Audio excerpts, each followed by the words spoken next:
Tā kā fatāli bīstamais Raina darbs ir aiz muguras, šis apskats nenostādīs Sviesta kino nāvējošās briesmās, taču dos 100% iespēju atrauties ar sūdu maisiņu pa muguru.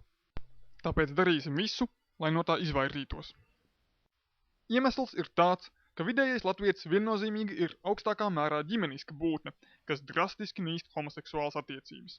Ideja, ka divi viena dzimuma pārstāvji lolo siltas jūtas viens pret otru, ir tikpat atbaidoša kā sajūtas, kas pārņem vidējo latvieti, kad viņš ierauga, ka kaimiņi grupveidā izvaro viņa krāceņus vai kad slakters runā par Latvijas finansiālo situāciju. Tāpēc ļaujiet man paskaidrot.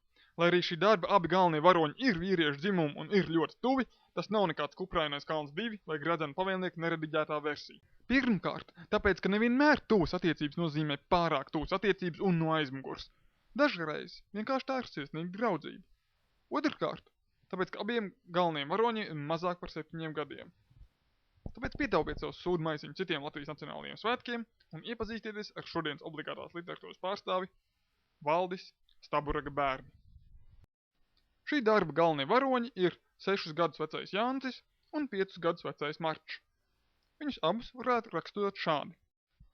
Jāncis prot makšķerēt, vākt liepziedus, gatavot ieročus, sadot pa purnu varmākām un šaut ar bisi kā nelabais. Marčs māk paplētis muti stāvēt. Darba saturu varētu raksturot šādi. Tas ir rurāli romantisks latviešu dzīves atainojums, kas risinās pie iedvesmojoši detalizēti aprakstītas Latvijas dabas krūts. Taču tā kā jebkurš normāls lasītājs izlaiž dabas aprakstus, Staburaga bērnu saturu var izteikt vienā teikumā. Jāncis dara visu, ko krutu, un Marčs skatās. Viss. Ko? Kur tad palicis klasiskais nobeigums? Lieta ir tāda, ka Sviesta kino ir uzstādījis nobeigumiem tik augstu latiņu, ka vairs nespēj pārlikt tai pāri.